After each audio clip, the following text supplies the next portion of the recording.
Magandang hapon! Kumusta po?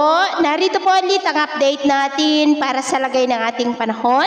Ngayong hapon po ng May 28, 2025. Sa ngayon po ay napapagitnaan tayo ng dalawang klase ng hangin, easterlies o mainit na hangin mula sa Pacific Ocean ang nandyan po sa silangan ng ating bansa at mayroong mahinang daloy ng southwesterly wind flow na dumadaloy na dyan sa kanlurang bahagi ng ating bansa na magdudulot yan ng mas maulan na panahon sa mga susunod po na araw. At ito naman ay pinapakita ng forecast model natin po ang ginagamit hanggang po sa susunod na 2 linggo.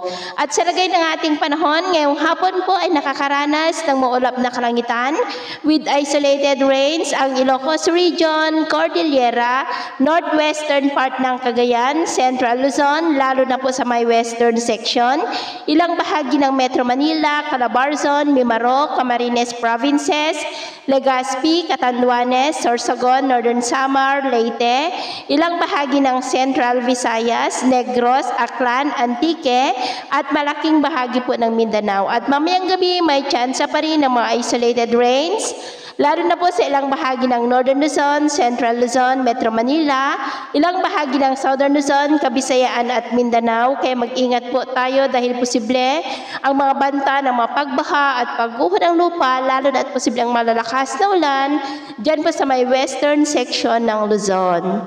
At sa atin naman pong mga baybayin, wala naman po tayong nakataas na namang gale warning signals, pero iba yung pag-ingat lamang po kung papalaot tayo para po mas makaiwas sa mga sakunang pangkaragatan. So, ito lang latest update natin sa araw na ito.